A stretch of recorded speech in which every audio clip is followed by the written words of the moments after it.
Evening, board members and residents. I'd like to call to order our regular board meeting for Monday, August 26th, 2024. I'd ask that everyone present please rise for the Pledge of Allegiance.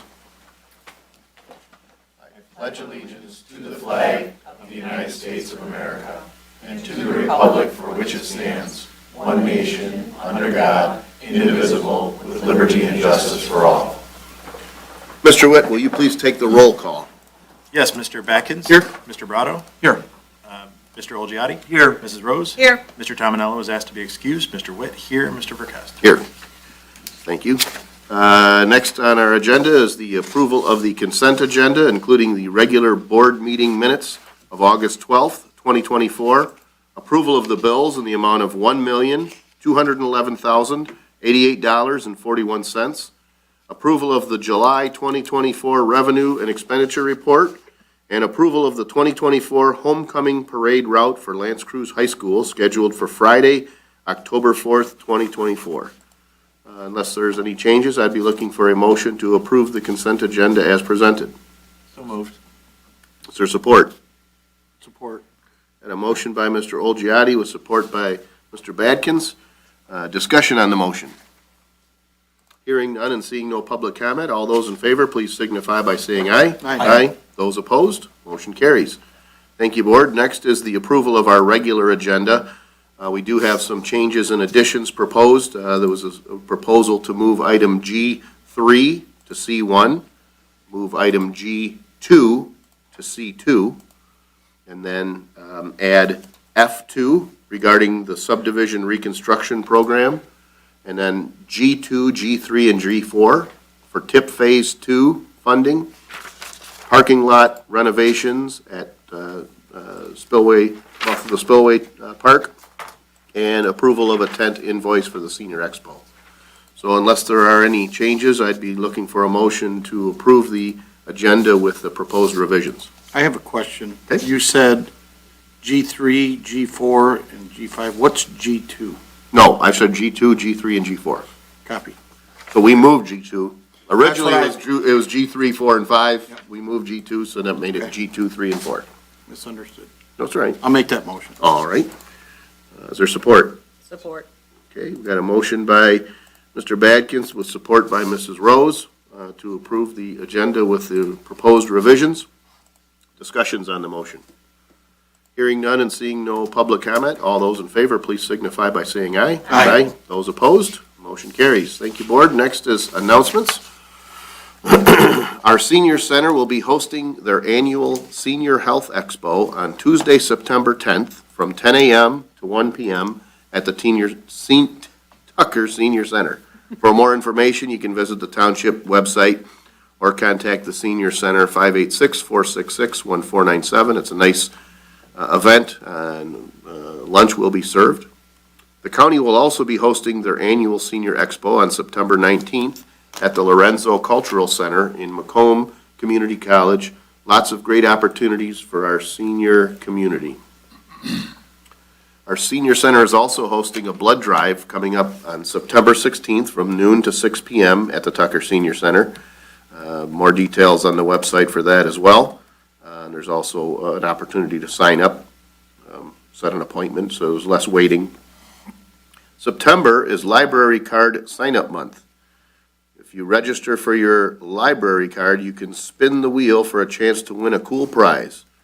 Visit the library today for more information, and as always, for more information on these as well as all other township events, you can call the supervisor's office, 586-466-1445. Visit our website, harrisontownshipmi.gov, or follow us on Twitter or X at harrisontwpmi.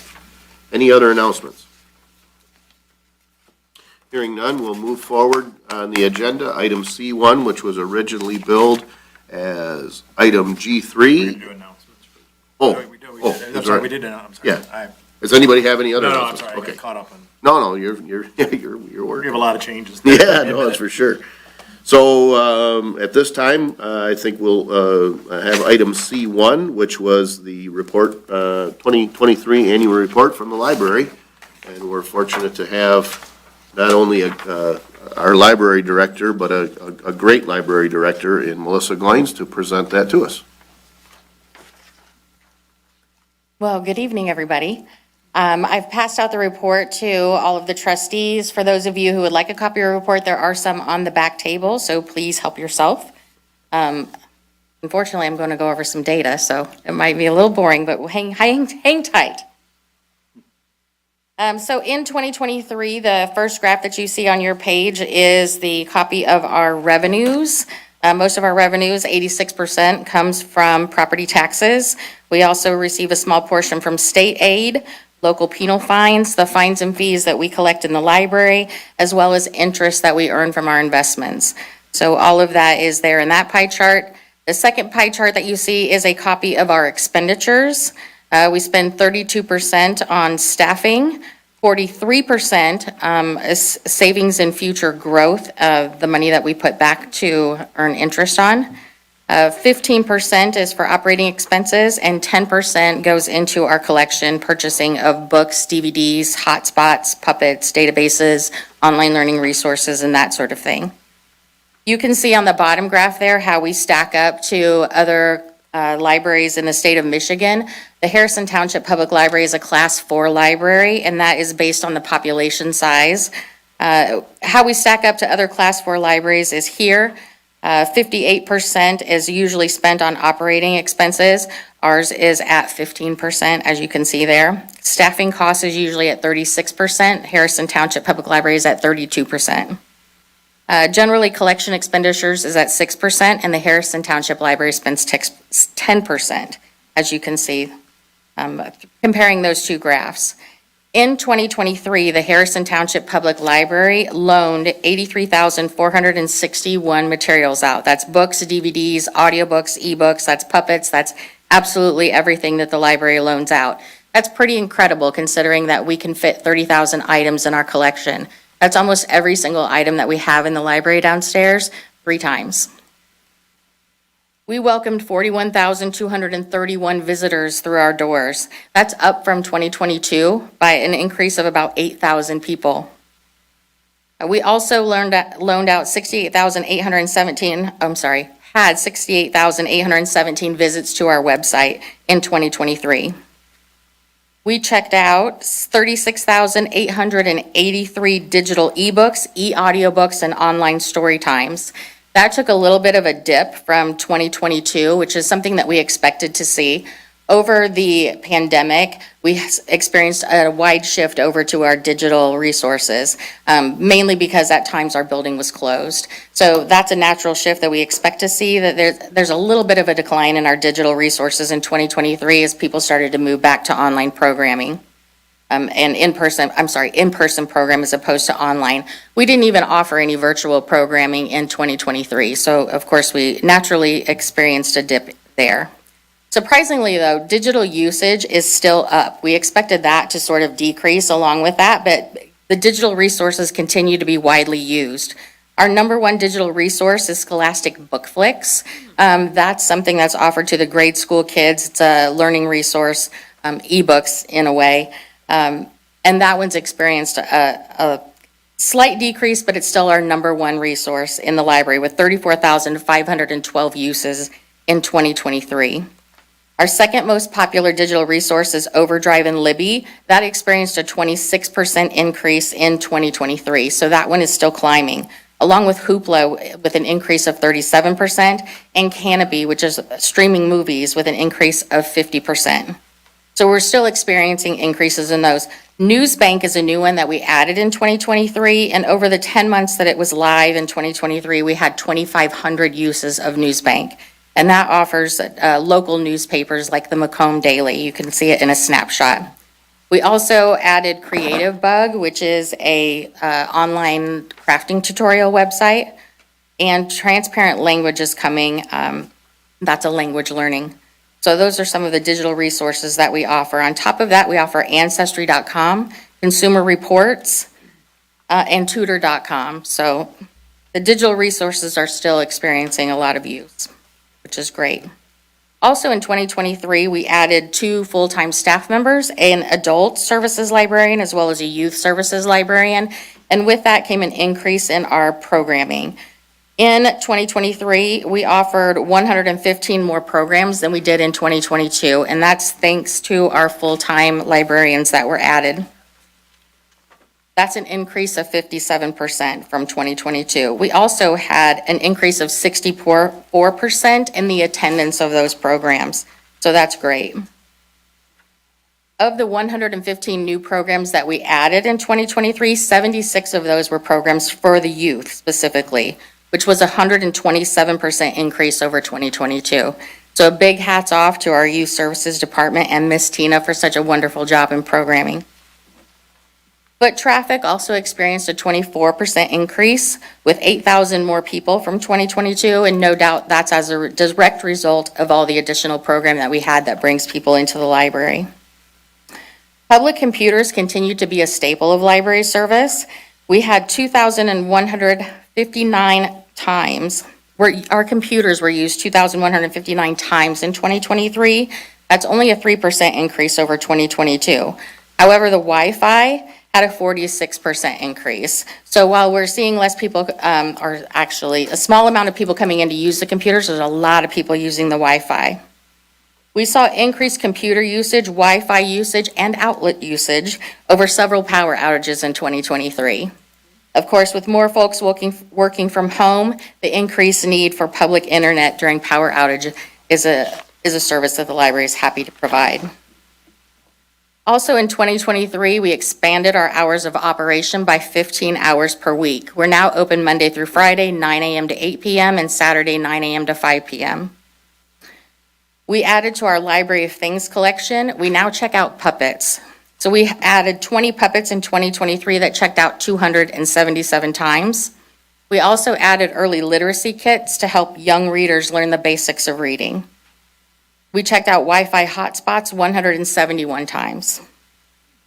In addition to all of that, we hatched 6 chickens and fostered the healthy release of 19 monarch butterflies. The library also gave out over 900 COVID test kits from the Michigan Department of Health and Human Services, and we are still offering those kits today. So if anybody needs COVID test kits, you know where you can get them for free. Our service population is 24,314, which makes us a Class 4 library in the state of Michigan. Our population size makes us the 7th largest Class 4 library in the state out of 85 Class 4 libraries.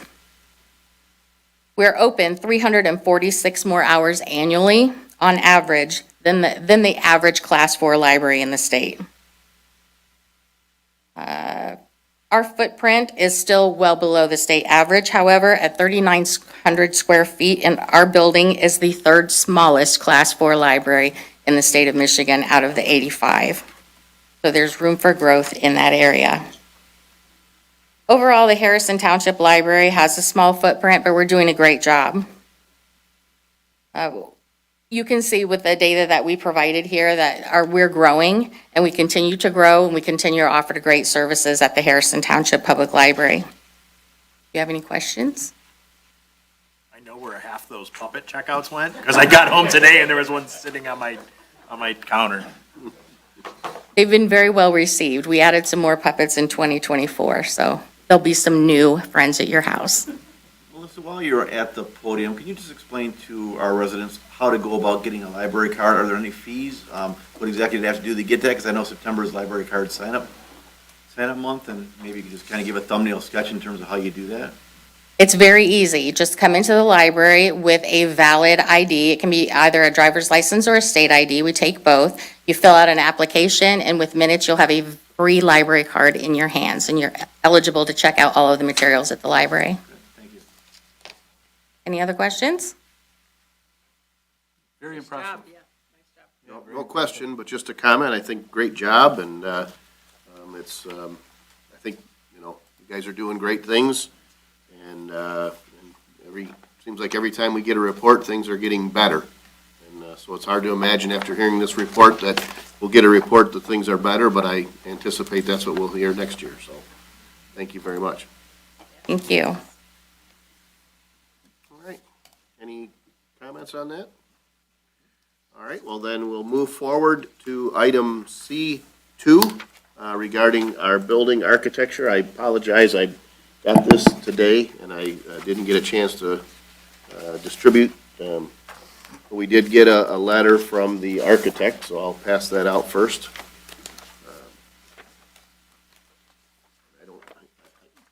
I think, I'll have to say, I'm not sure if you guys were copied on that correspondence, or no? Okay. So I don't know if everybody, I have some extra copies in case, I better keep one for myself.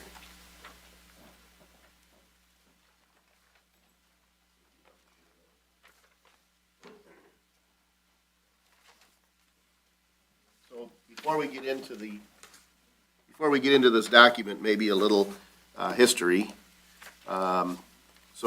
We did engage an architect to help us determine what the best course forward was with our facilities. They're aging, delayed, improvements, things like that. So we looked at options A, B, and C a year or so ago, and we determined that it didn't make sense the most cost-effective was to remain at our current campus, but maybe get rid of one of the buildings, condense that into one building. So we did contract with Wakely to give us that concept. I believe we approved a $7,200 fee to get it to something that, what does this look like? What could the building look like?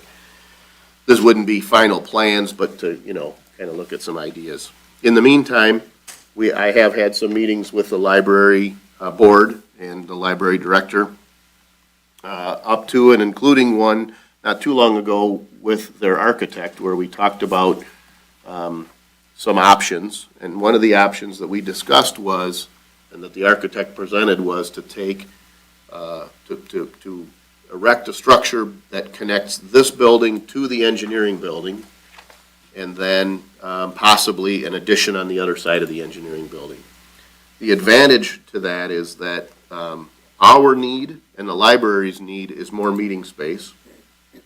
So if we abandon this meeting space, we would have a boardroom in that space between us. We would like to have a smaller meeting space adjacent to the boardroom, so that in the event we have to go into closed session, we don't have to send everybody outside into the cold if that's what it takes. So a place where we could retreat to. So that would give us a large meeting space and a small meeting space, and the need for public restrooms that would accommodate anybody who's at that meeting.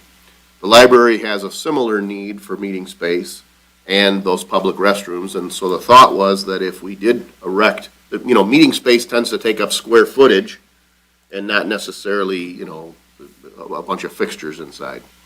So the thought would be, if we were able to connect the two buildings, we could have a common public restroom area, almost like if we went from this building to that building, you'd have library meeting space, public restrooms, maybe a kitchen area, and then public meeting space for the township, and then the engineering building. Whatever we couldn't fit in that space, as far as offices, we would then look to the far side, or I guess it would be the south side of the engineering building, for an addition to add office space to take up the space that's lost by getting rid of the current administration building. So looked at the concept, it seemed to really make sense. There's also something else to consider, and I don't like to talk about it or consider it. It's mindful to think, in the event that the library were to ever go away, per the law, the assets of the library become the assets of the township. So if we have a building and the library has a building, it's kind of like, okay, well, what do we do in the event that the library were to cease existence? Whereas if we were all connected as one, it's more likely that we would utilize that space or offer some of those. Because at some point, that meeting space that the library uses, if the library were to cease to exist, would likely still have some need from groups that are utilizing that space. I had conversation within the offices with the 3 full-timers, and then also had a conversation with the architect. Our architect and the library's architect did have conversations also, and I was surprised when I talked to Wakely. They were, for lack of a better word, cool about it. Like, yeah, it doesn't really make sense to do one project and have two different architects who takes responsibility for what. So, so I'm here before the board to first ask for approval. I did ask Wakely to give us an idea of how much they've spent so far as a portion of that. That would be presumably some future, decision by this board to pay a partial invoice for the work that was performed, but then also ask for this proposal from the library's architect. Sharing an architect would save both the library and the township money. And then obviously, doing one construction project as opposed to two would also presumably save us both some money. And sharing that restroom space and any other common kitchen space or, use a space used like that would benefit us. Our typical need for meeting space generally runs in the evening. The library may have times when they've got events going on during the day or the evening. We primarily use our boardroom for board meetings, planning, zoning, but then having that space with public restrooms and the potential to have, say, some sort of key card access would also allow some of the homeowners groups that have a request to use the space to be able to use that as well. So, step one would be to end our relationship with Wakely. I don't have a proposal before you with a final invoice, but obviously there's a decision if we're going to go with another architect to end that relationship. And again, they were supportive of the idea, saying it made more sense to pick one or the other. Then the second thing would be to authorize some amount so that we could proceed with the conceptual work with the architect. So the proposal that Seth is their architect, gave us here, and again, I got it today, a total of $7,185 to do all of the conceptual work, which is very similar to the amount that Wakely had proposed. But some of this is, for example, item number 5 is library design, $1,400. Presumably that wouldn't be on us, that would be on the library. Maybe the exterior views and the budget and presenting the plans might be a cost that we would share. The common space design, I presume, would be a cost that we would share. The township programming and tour and evaluation would be a cost that would seemingly fall on the township. So, Seth had said, this is an hourly thing. This isn't a fixed price. He does say the following tasks and estimate of hourly fees can be selected by each organization. Will perform the work on an hourly basis not to exceed the total of the selected tasks from the list below.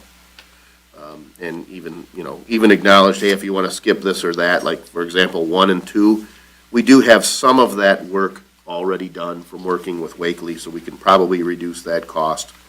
But I would just, shooting from the hip, I've got about 3, 27, 32, 37.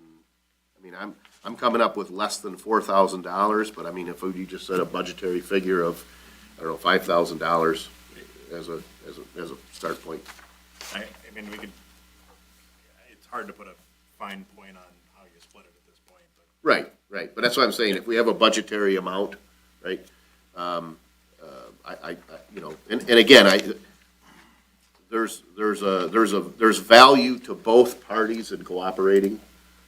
So even if I, let's just say Wakely comes back and says, well, we got $2,000 into the concept so far. All right, I have a budgetary figure not to exceed 5. It's $200 less than what we set out to do, but I'm kind of looking for, first of all, some feedback from the board, because this is, I know it's sudden to the board, but I did email it out last week, to see what the interest level is, and if there's a willingness to approve a budgetary amount tonight. Well, if Wakely has conceptual drawings, there's no reason why Daniels and Zermatt couldn't at least look at those and maybe pick up where they left off. It's possible. To date, we've seen one set of conceptual drawings, but the concept that they pursued was not Different than what we had discussed. It was a complete renovation of the building. It missed the mark a little bit. Yeah, and that's, and in fairness, they did have Kim, I don't know if Kim presented to the board Yes. in the workshop, so Kim was assigned to this. At some point, she made the decision to move to another firm, so, you know, that kind of disrupted the timeline and flow of information and whatnot, but, yeah, I'm sure there's work that's done A today. lot of like the survey work they did of like the departments, we can transfer that over. Yeah. That's already Correct. been done. Absolutely. It looks like the new firm is, they're kind of promoting banks, credit unions, libraries. Mhm. I don't know if they have municipal, other than library, if they have municipal background, developing municipal buildings, but, you know, banks and libraries are sort of down the same. Yeah, I felt like it was a similar space. Yep. Seth certainly seemed, you know, up to the task. The addition that we're talking about on the south side of the building is really just additional office space. So, you know, I don't, let me say this, I don't think what we're setting out to have done is, I don't want to say challenging, that's not fair, but I don't think it's unique. Our needs are not radically different than office space associated with a bank. Within a bank, you kind of have that common area where a customer might be. You've got a counter space and a clear separation between public and private space. So I do feel like there's a lot of similarities between that and what we're looking for. I just had one question. I wasn't aware that there was a second architect working on it. I don't know if this just kind of slipped through the cracks. Nope. What was the Sure. reason that there was another architect brought No, in? so yeah, that's a great question. So we, the Board of Trustees, are, for lack of a better word, autonomous from the library board. And so when we looked at all these various options, if you recall, one of the things that we looked at conceptually was we would look at an addition on the engineering building that would allow us to demolish the current administration building and vacate this building as well. And so while this board hasn't made any decisions, in that conceptual phase, we talked about saying, you know, we're just, like, this building has delayed maintenance. There's a need for a roof. There's a need for carpet in here. There's a need for, you know, renovation of this space. So we said, well, we would just kind of walk out and, you know, shed it, give it to the library. Not for me to say. Okay. So the library now says, okay, well, do we want it? And if we do want it, what do we need to do to the building to make it useful for us? One of the challenges of this building is that there's really 3 levels. You've got kind of a primary, you know, grade level in downstairs. We're kind of upstairs, and then there's a basement below us. So they looked at, for example, positioning an elevator in the corner that would be kind of a 2-way elevator. So you could go up a half a floor and turn 90 degrees and go out a door. So the short answer, the library board hired their own architect to begin that process. And I'm trying to remember if we go back far enough, I called him the Colonel Sanders, but I can't remember the fella's name, that was kind of helping with the survey. He and Seth were working together originally. Anders, yeah. So, yeah, Anders was. So he came in, the library hired them, but some of the folks came to that conceptual meeting where they talked about, Seth and Anders presented, you know, like, well, what are some of those things that a library needs? So they were kind of doing conceptual work, which led to Seth helping with architectural work. And I had a couple chances to meet Seth at a couple, and I like the guy. I think he's doing a good job, and so then the thought was, well, do we use our architect, or do we switch over to libraries? Thank you. Yep. So, to me, I think it's a win-win. It's a savings in the short term on the architectural work. It's a savings in the long term on the construction. Obviously, we don't know now what that split might look like, and we're not making the final decision to do this, but I did email everybody the concept that Seth had produced, and you know, I'm excited about it. Make a motion to sever our relationship with Wakely and Associates and engage with Daniels and Zermac for developing the concept of the Harrison Township office renovation at a budgetary cost not to exceed $5,000. Support. Got a motion by Mr. Witt with support by Mr. Brado. Yes. So we did move that up because we knew the library board was here, and we don't know if there's any comment from the library board or any interest in weighing in on it, or, I suppose silence would suggest that there's some support for it as well. Good. Okay, good. I do have a few things. Yeah. These terms and conditions that are tied to this agreement, Uh-huh. do we plan on living with these?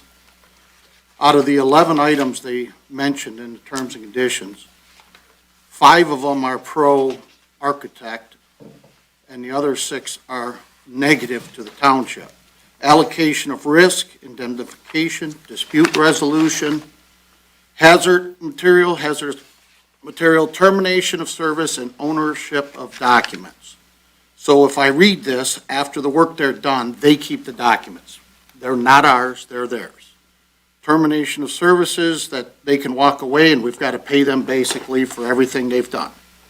If they run into any hazardous material, now I know this isn't construction, this is just a study, but if they run into hazardous material, they can stop what they're doing. I can tell you right now, they don't even have to go far to hit hazardous material in our facilities. Dispute resolution, that sort of speaks for itself, how it's going to go to arbitration. Indemnification basically puts the responsibility on the library and the township, not them, and allocation of risk essentially does the same.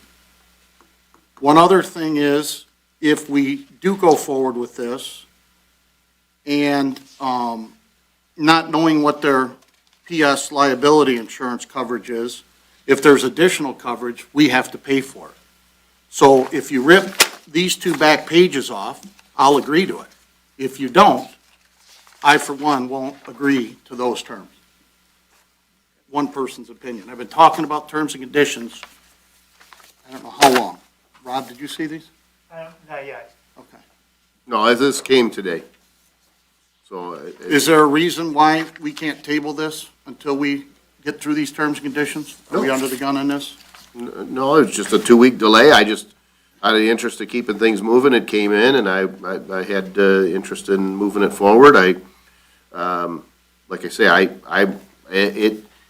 I had spoke with Seth last week. He said, I'll try to get you something Friday.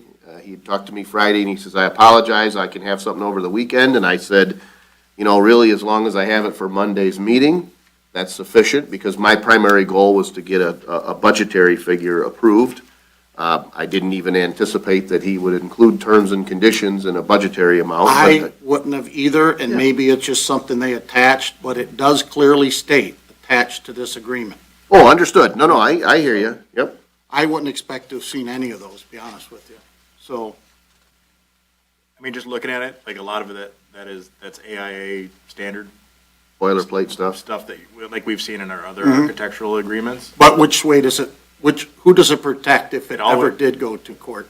I mean, I mean, no, I understand. Yeah. and I agree that it's written as if they were physically construction managing a project, but it's not how it's written. I don't like a lot of this language. I would like our attorney to look at it. I would happily modify the motion subject to attorney revisions and approval.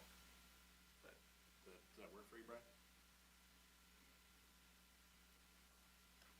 Yeah, can we get a response on that before we?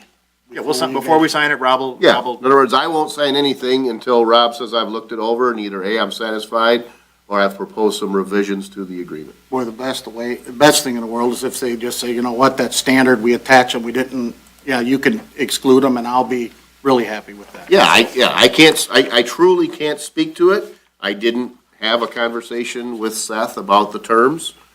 I know you bring those up frequently, and so it doesn't come as a surprise. But if, I ultimately, like the let me say premise this. of the whole thing of going with one architect. Correct. I would just like to make sure we're protected, that's all. Absolutely, right, yep. And would it be fair to say that if Mr. Hu said he was comfortable with these terms or some modified terms, you'd be comfortable? Yes. So Yep. would that be a fair modified motion? Subject to attorney review and approval for the terms and conditions. Yeah, I don't have a problem with that. Is and that's continued support, Mr. Yes, Morado? as long as we have Rob review. Yeah, absolutely, no problem. Thank you. So what I'm gonna do, Rob, is as soon as I'm not talking, I'll forward that email to you so you have it electronically. Thank you. All right, and, so good. Any other discussion or comments? Hearing none and seeing no public comment, we have a motion by Mr. Witt with support by Mr. Brado. All those in favor, please signify by saying aye. Aye. Those opposed, motion carries. Thank you, Board. So that certainly doesn't mean you guys are excused, but I think we're done talking about library stuff anyway, so. All right, next on the agenda, item D1 from the Building Department, and I get to talk about that, so I gotta find it. 66. Thank you. Oh, I still got ways to go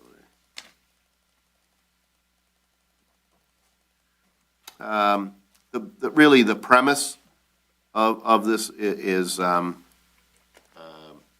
of moving the building department into the next kind of phase as far as it goes relative to electronics and so forth. So the building department would like to move to the BSNA online platform. BSNA online would provide the following benefits. Not all of these are, necessarily going to be for us personally. These are the features, though. Allows for online building permit applications, allows for online planning, zoning, and engineering applications, allows for requesting inspections online, provides a portal where contractors can view all activity, including any activity that is in BSNA, not just online. Activity including permits, permit applications, inspections, submitted documents and plan, fees, planning and zoning process information, planning and zoning process applications, and certificates. There's also a portal where documents can be uploaded by contractors or homeowners. Again, electronically, maybe someone says, hey, I need an updated document. Someone doesn't have to physically come in. They can upload it right into BSNA. You can search for rental properties, search for rental licenses. Contractors can update their contact information in the event a contractor might move or change a responsible party. Provides a portal where the public can view all records for a given property, and this would likely affect. It would be built right in with, like, if somebody searches assessing records, you can just, like, assessing tax, and it would add a building tab. Right, but in terms of making more information available online. Limits the amount of FOIAs that we have to That's what I do, was because we just can point people to the website. Right, so when someone says, I'd like to know all the records on X, Y, and Z, well, there it is. And this is a key, and we're gonna talk about this, allows for online payment of permits, code enforcement, planning and zoning applications, so it gives that option for electronic payment. So we talk about costs below, but I did include in here, if we switch to this platform, there's some initial costs, initial investment, we'll talk about that. There's an ongoing annual fee, $5,105 per year for this additional software and program. But also, every time an online application is filed, BSNA charges $3. So let's say a month goes by, there's 30 online applications, we're gonna get an invoice from BSNA for $90. So because there would be that additional fee, we would also propose, if we're gonna move forward with this and the fees are adopted by the board, the addition of a convenience service fee for online applications of $5. The point and pay transaction, because if it's online pay, it's go through point and pay, I think that fee is 75 cents is what the treasurer had said. So in essence, if you choose to go online and apply for an application, we're gonna charge an extra $5 for that convenience, but it costs us $3.75, so it's really not necessarily an income stream, but it's not costing us. Right. And if you're a HVAC contractor, a half hour away, you're not paying someone to drive all the way over here to do it and back, so obviously it's worth an additional $5 to that person. If we move forward with this, the initial cost, $5,105, that's the first year's service fee. The implementation and project management fee from BSNA is $825. Understand that while they have this basic software program that they offer, there's still some custom tailoring to each municipality in terms of what is your fee structure. Well, we need to construct that to reflect what your fee structure is. So there's some creation involved. The $3,300 is online, on-site implementation, setup, and training. So, when, it's important when they're done, our people know how to use this, both the folks, online as well as our staff. I think BS&A is located in Bath, Michigan, so the travel expenses, they calculated at $835.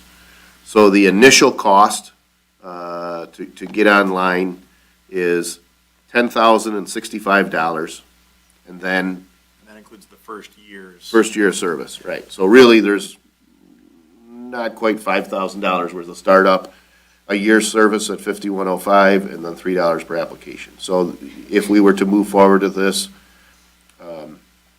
initial cost of $10,065, $3 per application, and a recurring annual fee of $5,105. And then we would need then the board to approve the addition of a convenience service fee for online applications of $5.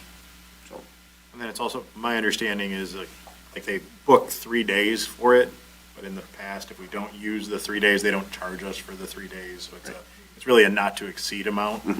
Because if they're able to get set up and then only be here for 1 day of training, depending on scheduling and that kind of stuff, we wouldn't need that. Yeah, and our experience is they usually kind of figure high because they don't want to come back and ask for more.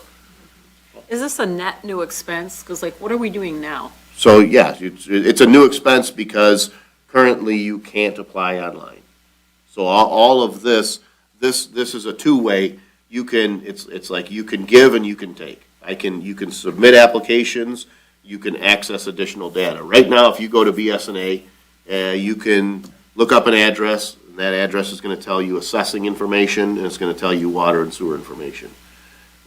You'll also be able to go to the building information and see the information there. So this creates additional access to data for users. If someone wants to look something up or see what's happening on a particular project, hey, I see my neighbor is working in their backyard, but I don't know if they have a valid permit. You can go on here and see, yep, there's a permit associated with that. Right now, you can't. If you see your neighbor working and you're wondering if they're doing something appropriate or not, you'd have to come in or make a phone call or engage. So basically, this is a portal for what the building department does. Instead of standing up at the counter, you can go online now and take a look at this. Yeah, I would liken this to say, there was a day when I used to have to go to the bank to withdraw money, to transfer money, to deposit a check. But now I can do most of my banking online. That doesn't mean you can't go in if you want to, but there's a lot more that you can do online. This is kind of a parallel to that. All right, so my point is how many permits do we see in a year? How many people are coming in to ask for this information that we hope that maybe we'll cut that down by 50% or whatever? Do they have any of those stats? Is there a cost savings somehow in here? Yeah, yes. To kind of And so I guess the best parallel I can tell, because I don't have specific numbers, but I've been here long enough where I was here when we implemented the online assessing portal. And that data didn't used to be available online. You used to have to pay for it. And so we said, you know what, we're going to make that free for residents. And the counter traffic went from dozens of people a day to nobody a day. And long-term allowed us to be able to outsource our assessing department and realize costs. I'm not saying we're outsourcing building or anything like that, but it is, once people have access online and are able to do it, it is a remarkable drop in person for a lot of that stuff. Similar we to- probably have, I'm sorry. Oh, go ahead. We probably have about 50 or 60 FOIAs so far this year that specifically relate to building permits and that kind of stuff. And I would be able to deny those FOIAs and point them to the website. And the FOIA can be pretty exhaustive. It could take you an hour. Hours. Yeah, Yes. hours. Okay. Yeah, and hours across multiple departments. So Okay. it's hard to say, okay, well, we anticipate that, it's hard for us to say that in the first year, this is going to result in X.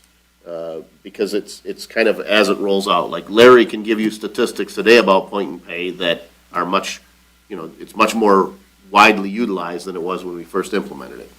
What I can say is if you go to our municipal peers, you'll see that we're by no means the first municipality looking at this BS&A online for the building department. But to say what quantity, I want to say building permits are in excess of 1,000, but obviously that's not all homes. It could be an addition or a remodel. But again, anything that gets put in online is something that we're only going in and spot checking on the other side. So there's not that manual data entry that really is time intensive, especially when, those staff in the building are really customer facing. So they're start, stop on those types of things. And this is, converts that to all, that, the contractor being the person responsible for data entry. We're just going through and making sure they did it. Okay, thank you. And I think another way to look at this would be that, if you say you're a young first-time homeowner and you're looking to do some remodeling at your home or a shed or a deck, you're likely to, that person is more apt to come in with questions, right? But if you're a window contractor, a roofing contractor, an HVAC guy doing a hot water heater, these are kind of like repetitive over and over type things. You're more apt to just go online, get it, and move forward with it. So it is a convenience, but it is. I mean, so let's just say this: moving forward, we don't know $3 per application. I don't know if there'll be 100 or 1,000, but the $3 per application, I'm really not worried about because we're collecting a fee on that. So really, to offer this, it's $200 a year or about $100 a week to be able to say we're gonna offer this extra service. Oh, okay. Yep. All right, any other discussion, questions, or is there a motion? Just on the bottom of page 68, Uh-huh. the last paragraph. Okay. Is there any concern? It says that we wanted this included.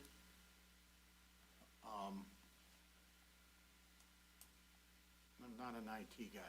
I don't know if help me to understand what you're looking at. My question, so, one functionality you mentioned wanting that is not included was field inspections.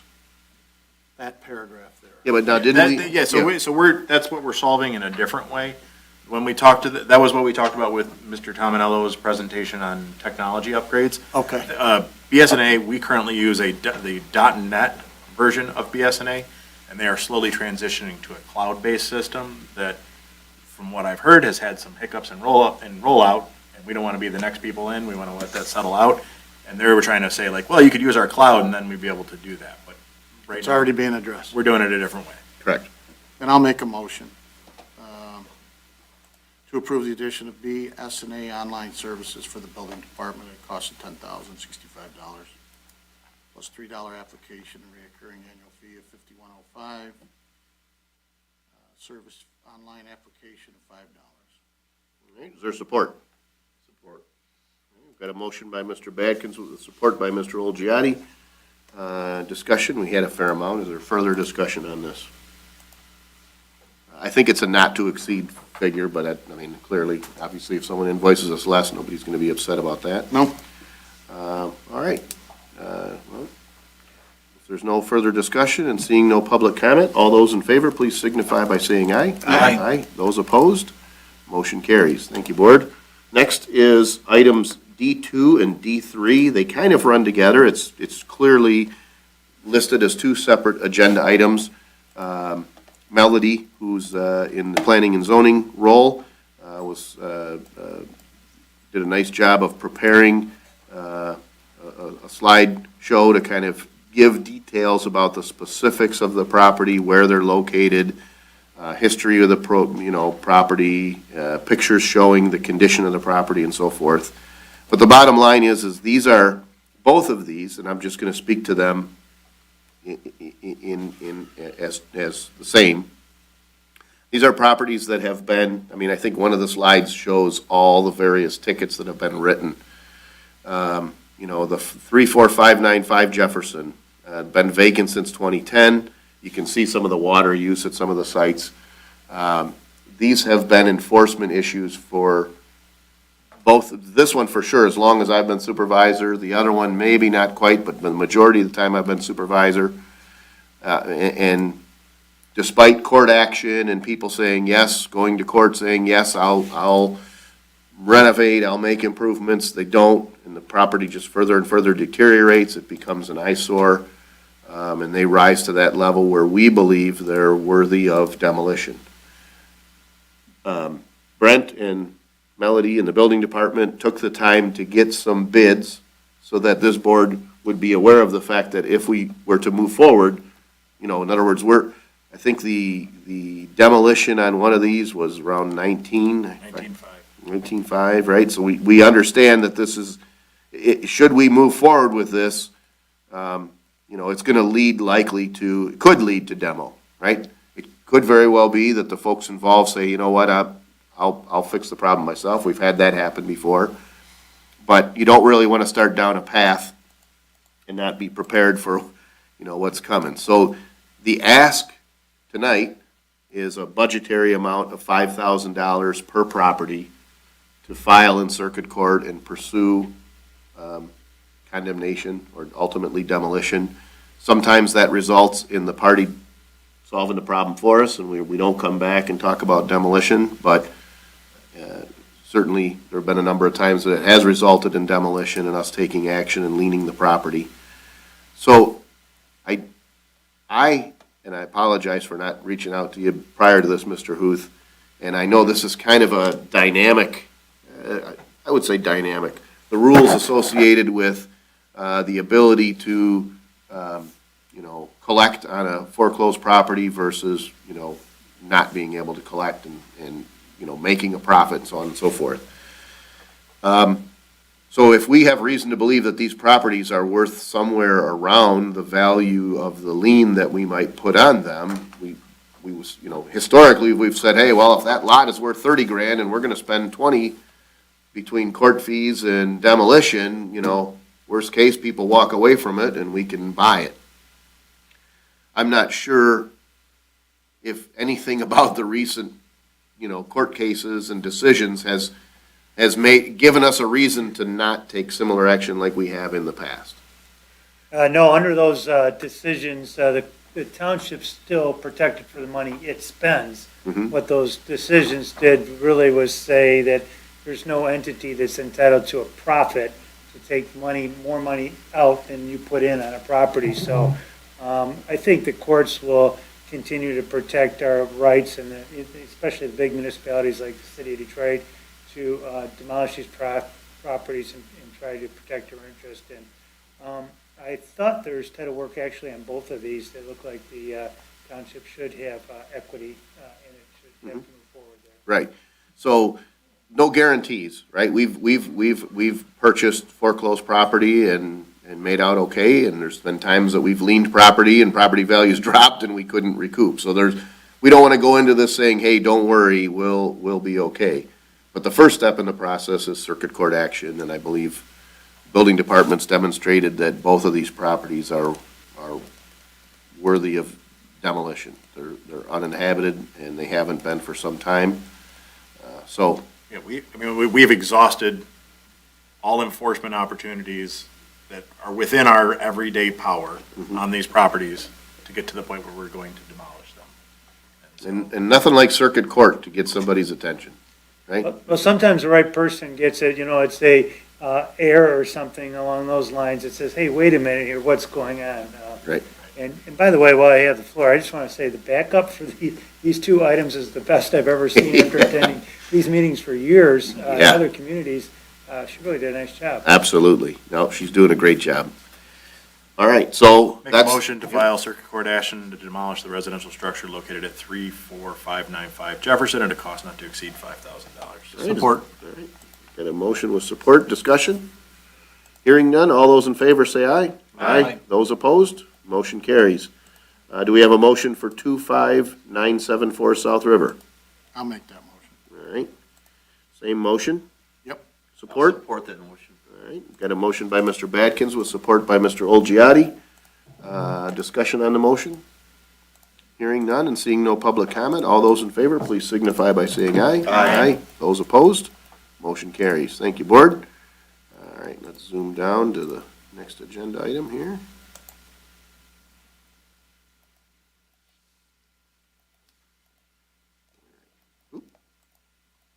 Okay, so really two things that we're talking about here. The letter of agreement, if you recall, I had shown you a concept, I don't know if that's a proposal for a letter of agreement with IAFF And this goes back to the idea that when we have paramedic students, if they go through the ride-alongs with the township, sometimes you see somebody that just really fits in well and see an opportunity to say, hey, maybe we want to extend an offer of employment.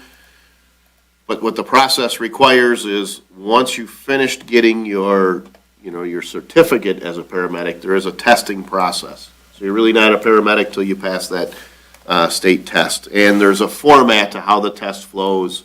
You can take it this many times and this many days apart, so on and so forth. So in essence, the concept had shown,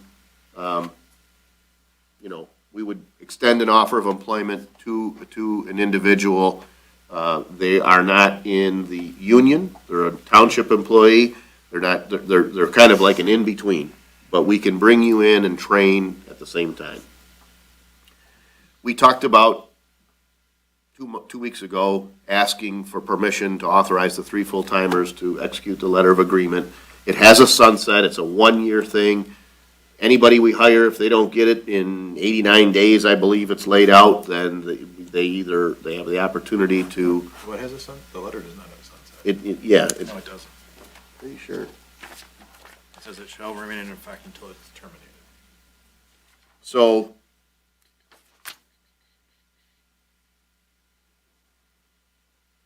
Yeah. So I think, so again, let me back up. Sorry, I didn't mean to. No, I'm glad you said that. Originally, the proposal was a 1-year sunset. Like, this will be in place 1 year. After a year, it goes away. That's what we talked about. The most current language, it says the LOA shall remain in effect until either party terminates, which was flexibility given. So what had happened was our labor attorney had drafted a document. I'm trying to remember, because I have copies of a more recent one, and I'm happy to pass them out. But the bottom line is this. We got the LOA, that was incorporated, that's in here.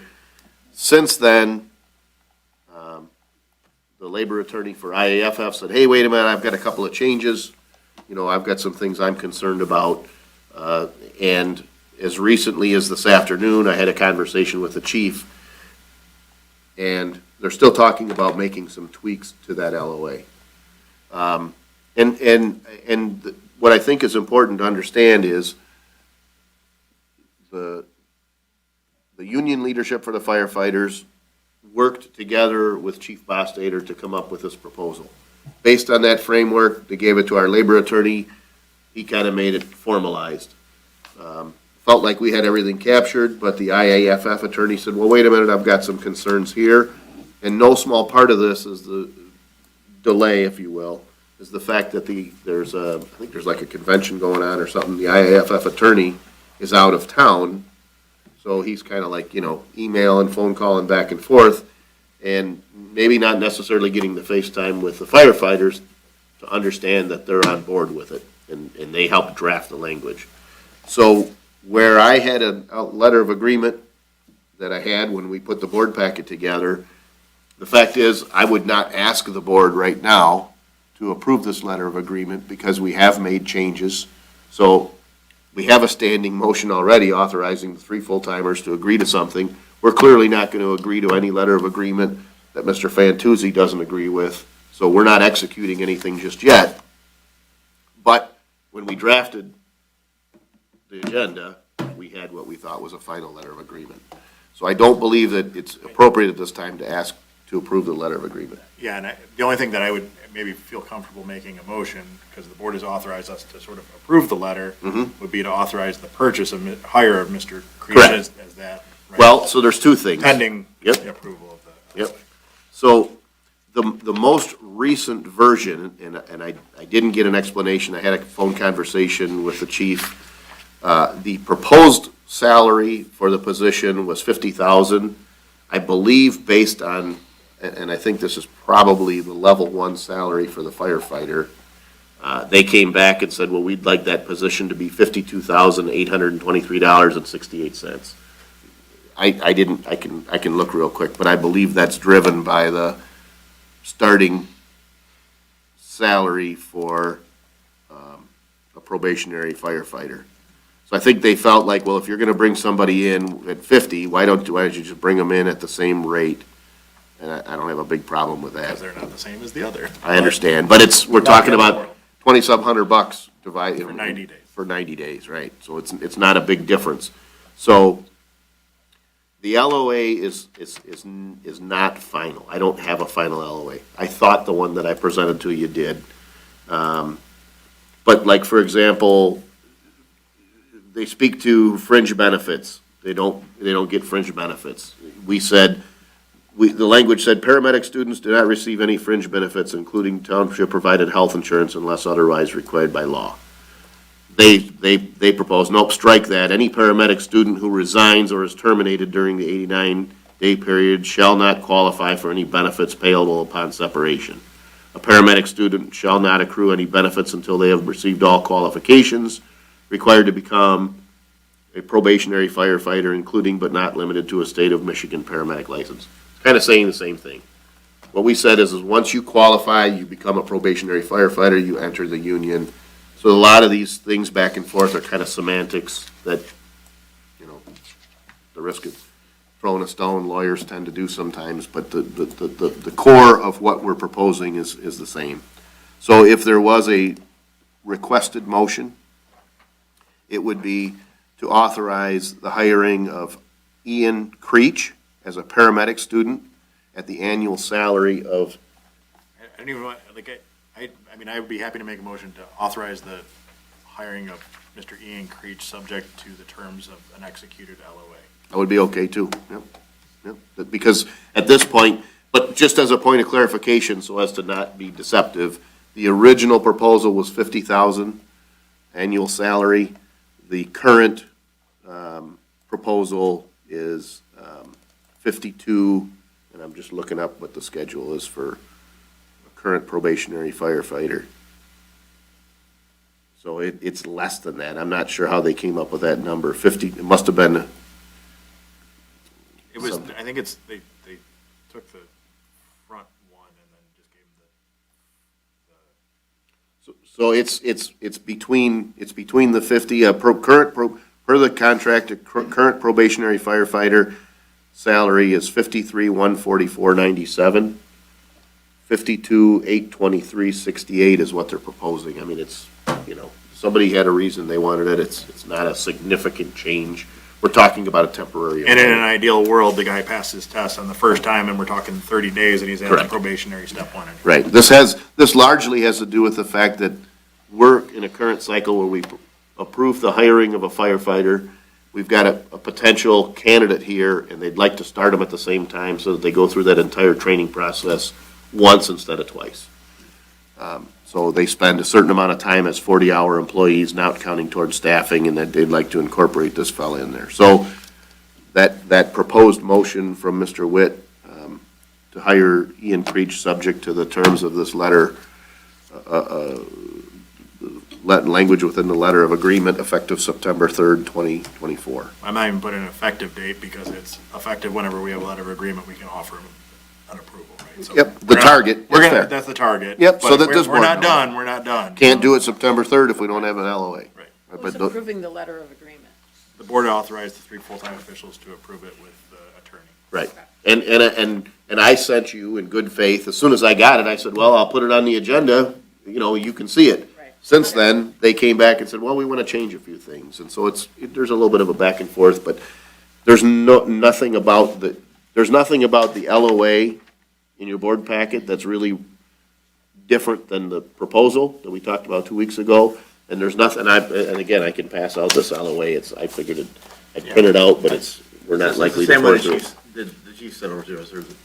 Yeah, today. Yeah. Yeah, and I didn't know if everybody saw it, Yeah, so I if see. anybody wants a copy, I'd pass them down. I mean, I know this is not a finalized letter of agreement, but under number 5, the hours of work and rate pay, I just need clarification. It says, while assigned on the 40-hour schedule, the township will pay paramedic student $24.03 for every hour worked. While assigned on the 24-hour schedule, the township will pay paramedic students $18.14 for every hour worked. They work less hours when they're on a 40 hours, so they had to get them to the total Oh, rate that okay, they so, would so at a earn. 24-hour shift, it's a certain amount, on a 40-hour shift, it's a different amount then. So that's where they kind of came back and said it's, the compensation is this salary. But the idea is like when you first hire a firefighter and they're only works, so if you say, okay, well, I'm gonna base your salary on, I think it's 53 or 56 hours a week. 56. Something like that. I'm trying to remember. I think 56 is what you work, 53 is overtime. I forget how that works. But, so there's a difference between when you're working 8 to 5 versus, Okay.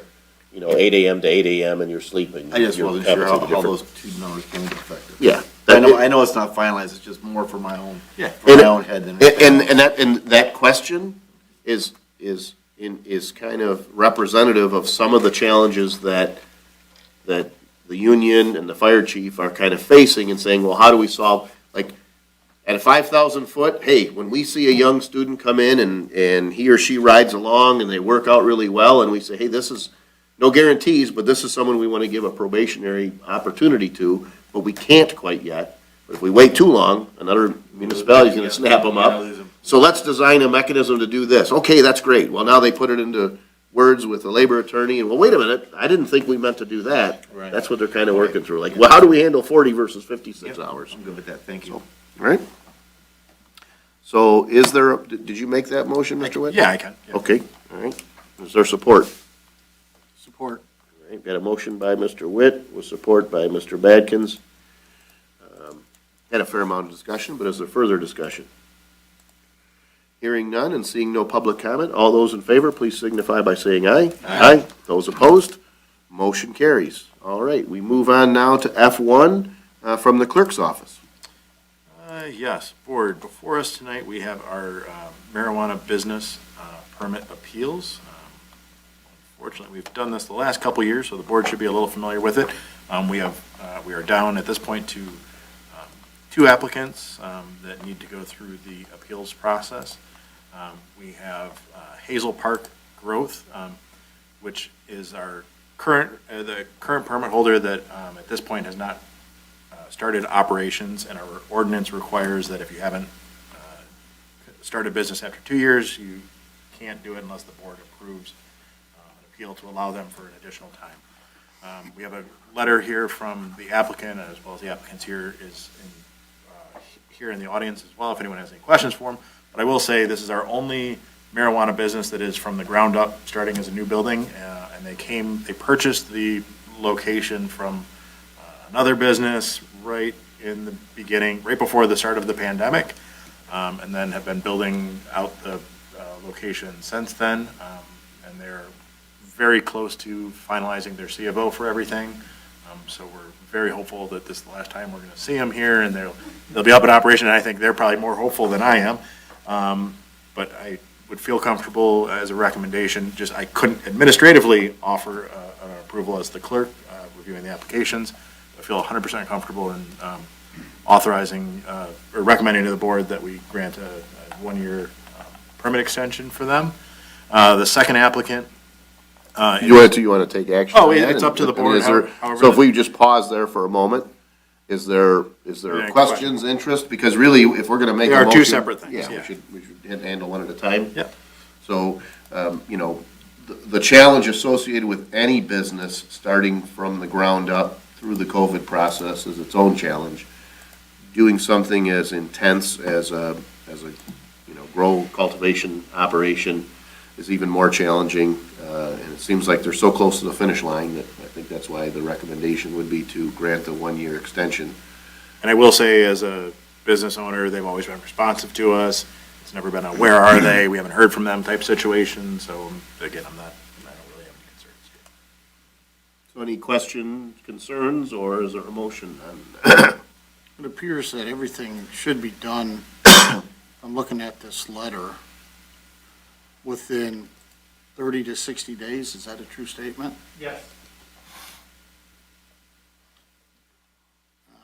And that's just construction. They still have, everything, wait for state licensure. And so I wouldn't want to pin them on a time frame because the state's its own animal sometimes. Right, so for us to say you have a C of O, there's still some things that have to happen before you can say you have permission from the state to you know, to move forward, you have a license from the state, you know. Yeah, I went by today. I saw it. It looks really good. It'll be nice when it's finished. You probably should go to the podium. Yeah, absolutely. Yep. Wanted to add that we did have Mr. Condon come out, and we had all the inspectors come out, so everything's been inspected. That's why we know we had to get new permits for everything, plumbing is final, and then just like in the letter, you know, the stone's been approved by the tech team, the CO2 tank's been approved by the tech team. We've cleaned up, Ollie Misselmanny, sorry about that. And so we're almost there, Mr. Condon's been out. We had all new permits pulled for what we needed to have pulled, and we're almost done. We're almost there. It's basically a punch list for us to finish up. And that's saying, okay, now I have a C of O, but can you speak to the steps beyond that associated with saying you're fully operational, right? I mean. That will be dependent upon the state. Currently, they say 60 days. So if we finish in 30 to 40 days, plus 60 days from the state, and then the doors are open. So even if we said conservatively, or, you know, a tight window, 90 days, we're talking, you know, there'll be Christmas decorations up if you're lucky by the time you're operational, right? I mean, that's everything kind of going smooth. Correct. And I only say that because when we're talking about a one-year extension, a year goes by pretty quick, when, you know. Yes, it does. Depending on, you know, delays and other issues, so. All right, any other questions for the I would applicant? say just remind the residents, is he renewing his permit every year? He's paying for that, whether he's in business or not, The permits have always been renewed every year. right? And then paying taxes on the building already, right? Whether they're operating as a business. So again, he's up to date on all that, right? Yeah, okay. All right. Any other questions, or is there a motion? I'll make a motion to approve the appeal. The one-year. One-year extension, appeal, yep. One-year license for, I'll support for, that. for Hazel Park growth. Yes. Okay, good. So, all right, so we've got, so for Hazel Park, we've got, Mr. Badkins with support by Mr. Brado. Yes. Okay, good. All right, any other discussion on the motion? Hearing none and seeing no public comment, all those in favor, please signify by saying aye. Aye. Those opposed, motion carries. Thank you, Thank you. sir. Thank you. Good luck in wrapping things up, and so we've got a second one. Yes, Go ahead. sir. Yep. Our next one is for Pure Roots. The reason Pure Roots is before us tonight is they are currently arrears in their taxes. Part of our ordinance requires that all financial obligations are caught up to date. And I know we have the applicant here, but I'll share where we are tonight with, just based on conversations we've had. At this point, yes, the taxes are still owing at the Macomb County. The township has been paid because there's that settlement issue at the end of the year where the county takes on that debt. But in speaking with the applicant, they are working through, they're currently an operating business as a processor, but they're finishing up the portion of the building that allows for cultivation or growing. And once that is completed and they're authorized to operate from the state, and they're really close on that as well, they have another staunch in their refinancing that'll be released to allow them to cover their taxes. The applicant at the time when we were talking about that envisioned 30 days, and we thought, man, you know, something happens, you know, somebody gets sick and doesn't file the proper paperwork or whatever. We thought maybe, you know, 60 days, get us past our meeting in November, so if there's still an issue, we can review it and allow for the applicant to still progress forward. Because the problem is once we pull permits from the local level, the board has adopted a policy where those go away. So it's not like they could get everything squared away in 60 days and then reapply. So they'd still be here. So I'm very hopeful that they'll get everything straightened out and be able to get their operations going, because that's the ideal world. We want these businesses to succeed. They've invested in our community. So I think the recommendation would be to approve a more limited appeal, a more limited permit for this one. Our meeting in November is pushed, first because of the election day, pushed because of Veterans Day, to the 12th. So just to be clean in case something happens with our meeting, whatever, say through, November 15th, that gives us an opportunity to clear everything up and make sure we have everything in order for them if they need any other paperwork. So in the event, right, in the event that there was some extent, in other words, the idea is, okay, if there is some reason, some reasonable explanation for why by the 12th, they haven't satisfied everything that they anticipated, they would have that opportunity to make an administrative appeal on the 12th for an extension beyond the 15th, and we wouldn't be right up against a deadline. So it's roughly 60 days, but it's a little further to make sure that we don't fall right before a meeting and take away the applicant's right for further appeal. And we're trying to balance, unfortunately, we were in this situation last year and it didn't get clarified, but we're understanding that there's an operating business, and I feel like at this point, give them the opportunity to succeed until they prove otherwise. I would make the motion if I would be okay with by December 1st. That's an extra 2 weeks. That gives us the month to see it, or the sitting board to deal with it at the beginning of December. Does that make sense? I know it's only 2 weeks, but I mean, yeah.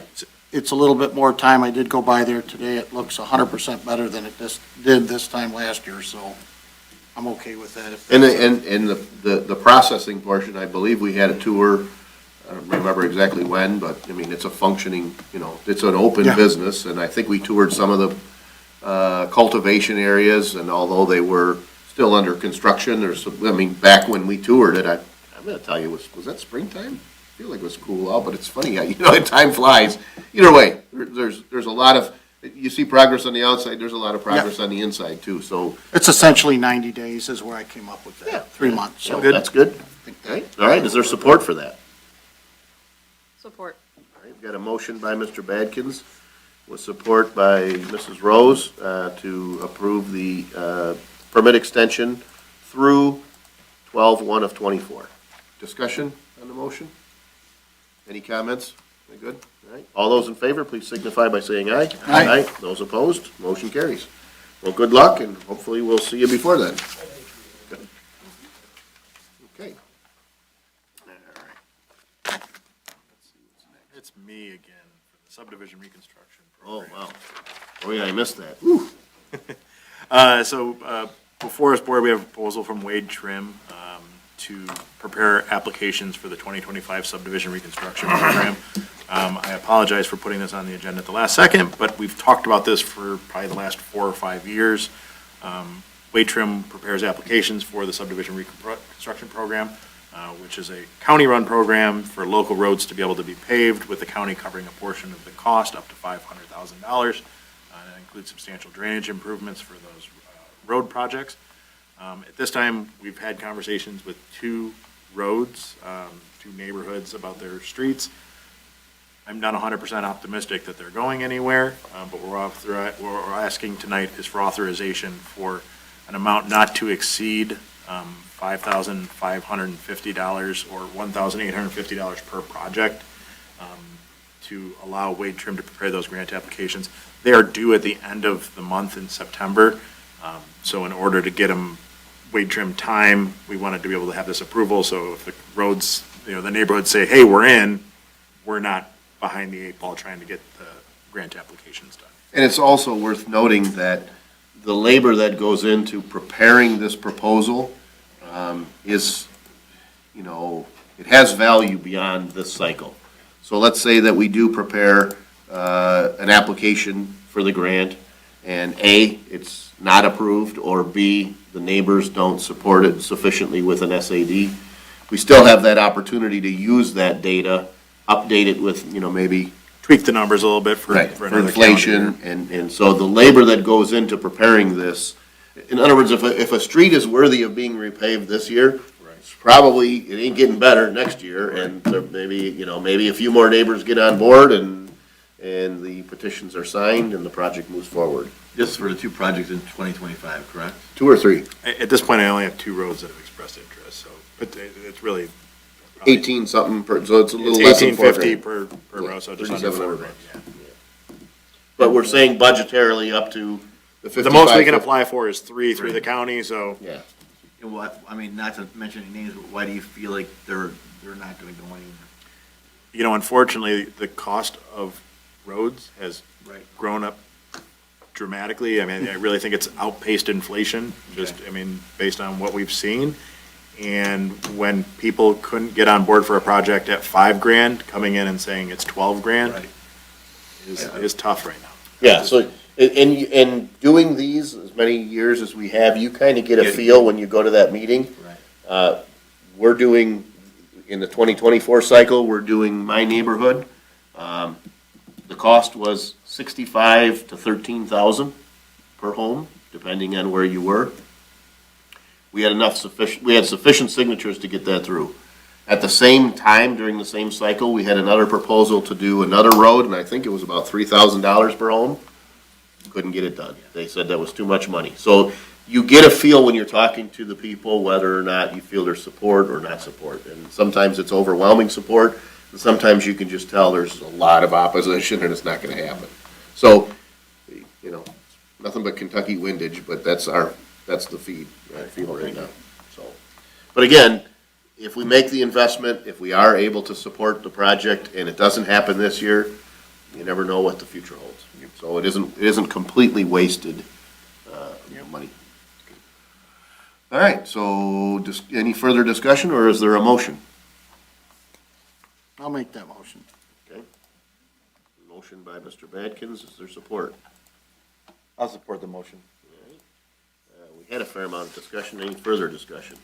One of them shoreline? Not so far. Well, shoreline, Can we pitch in to help with that one? yeah, well, we were trying to, because that's just not a subdivision road. It just doesn't use that way, and so the cost is, there has to be another source for that, Yeah, right? Like, I know. you know, so, but, you know, that one's been, Yeah, That's before been- North Point went through, that used to go through. Yeah. That was- and That would it- have been a collector road, right? Little Correct, or a different. thoroughfare, sometimes Yep. they call them, I'm Yep. not sure which one it is. Yep. Okay. All right, any other discussion? Hearing none and seeing no public comments, all those in favor, please signify by saying aye. Aye. Those opposed, motion carries. Next on the agenda, item G1, regarding the MI Local Retirement Grant. Board members, the My Local Retirement Grant Program was created by the state of Michigan to help provide relief to the local units of government with the most significant burden from qualified pension and retirement health benefit systems on their annual budget and revenues. The current budget appropriated $35 million to establish and operate a grant program for municipalities that meet certain criteria. Harrison Township was one of 28 municipalities that met that criteria. I applied for the grant, which could award as much as $508,790. They basically had a formula, a ratio of expenses to income, and they said you should be at this percent, and if you're not, how close are you? And expressed in a form of dollars, it was a little over $500,000. The application had to include specific costs for the employee pension, the fire pension, and the OPEB benefit expenses for the year 2020. We recently received notice that we needed to elect how the grant would be divided across these three funds. I don't remember exactly how it played out, but the list of 28 municipalities exceeded the total amount that they said, well, these 28 municipalities, let's say it was 40 grand, and we only budgeted 35 million. So you're not really sure if everybody's gonna get, 88% of their shortcoming, if somebody chose not to, if a municipality didn't apply. So we really don't know what we might be awarded, but the fact that we're being asked to say, give us a percentage of how to split that up is encouraging, right? So if it's $20, well, we gotta figure out how to split up $20. We had to submit the response last week. They said, we kind of got a notice because I think they have a deadline of the end of the month to award these grant funds. So I was kind of stuck, like, well, how should we split it up? We have an employee pension fund, we have a fire fund, and we have an OPEB fund. Well, the three amounts what I did is I just took, what was the amount that they told us to report for the fire pension? What did the fire pension cost that year? What did the employee pension contribution amount to that year? And what were the total OPEB benefits? So let's just say I added those three up. One was, 333,000, one was 333,000, and one was 333,000. I just said, we're gonna use that same percentage rounded to the nearest percent to say that would be the amount. So I guess I'm kind of asking for, I don't know, not validation. but Concurrence. Concurrence, that's a good word, right? Yep, I'm sorry. That's what I had, to concur with the election of funds. But the 24% to the employee pension, the 46 to the fire pension, and the 36 to the healthcare trust, 30% or 36? 30. 24, 46, and 30. Okay, I thought you said 36. Okay. Nope, I'm sorry. That's okay. That was the three numbers that we have to submit. That is not a 5572. But we submit audits, and there's certain numbers we have to report. They pulled those numbers out for all the municipalities in Michigan, compared them to your total revenue, and said you qualify. So I use that ratio. So I'm really just asking for concurrence with the election of funds for the award of the MI local retirement grant as presented. I'll make that motion. All right, is there support? Support the motion. Okay. And again, it's kind of like, it all goes, you know what I mean? It's all one bucket, right? The taxpayers don't really care which one you put into which one, and Right. they're on the hook for the cost, so. Any further discussion? Hearing none and seeing no public comment, all those in favor, please signify by saying aye. Aye. Those opposed, motion carries. Thank you, board. Next is TIP, Phase 2. Let me find that. So TIP is Transportation Improvement Program. TIP funds are federal funds, so we're talking kind of high-level federal dollars. The county has historically had different methods throughout the years of determining how to distribute TIP funds. This year, well, I should say last year, and now even more so this year, they're trying to go to a more subjective, if that's the right word, kind of more of a mechanical way, a means of selecting projects. So they came out with the idea that first and foremost, there's a map of the region with certain roads colored in a different color that qualify for federal dollars. So you might say, okay, well, North River Road would be a federally eligible road. Believe it or not, Reimold was one. I don't know why, right? So there's kind of not necessarily a good rhyme or reason for which roads qualify. But let me just say this. To preface this, in the last round of funding for TIP, this is 26 through 29. So the last round was 2022 to 25. So the 2022 to 2025 round of TIP funding, I got a phone call, hey, are there any roads to look at this map? And I said, well, yeah, I would say of the roads that are eligible, the worst one was North River Road. And they said, well, okay, we're willing to look at North River Road from I-94 to Bridgeview. I said, well, I'll take it. Well, it's 80%, and then we'll split the other 20% with you, so you get a brand-new road, completely rebuilt, for 10% of the cost. Okay, put me down for that. That was pretty informal, right? I mean, it happened over the course of a couple of different phone calls, but they said, it was kind of like, which road do you want, right? Oh, okay, I don't know, which one? Well, we're not sure if we're gonna fund it. Current administration at Department of Roads said, we need something a little more formal than that. So they've created this application process. Begins the same with a general ask, go to link on this website, you can see what roads are eligible, so on and so forth. Let us know what you think.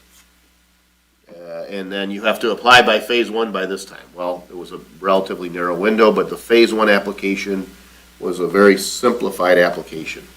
So I said, okay, well, what about the second half of North River Road from Bridgeview to the very end? Turns out, all the way to the extreme end of North River Road qualifies for federal funds. I was really surprised because that very end seems kind of residential, but it's in horrible shape. So if we can get it funded, okay, let's try that. So I took the phase 1, the first half of of North River Road, took how many linear miles and what the project was estimated at for the previous 3-year cycle. Said, okay, divide that by miles, multiply that by the next road, kind of just did some hillbilly math to come up with a budgetary figure. But at the time, I had kind of said like, well, how, what's the process or scoring criteria for this? Every municipality is allowed to apply for 3 roads. Well, you might identify a road and say, well, this road, they have questions like, what's the average daily traffic of that road? What functions does it serve, so on and so forth. Obviously, a portion of that serves the base, because the fuel depot and then the gate is both military installation access, and so you get points for different things. Submitted that, and I said, do we really have a chance, and where do our points come? Well, the explanation that I received was, they asked for the total number of applications in phase 1, let's just say, was 200 million, and they only have 100 million.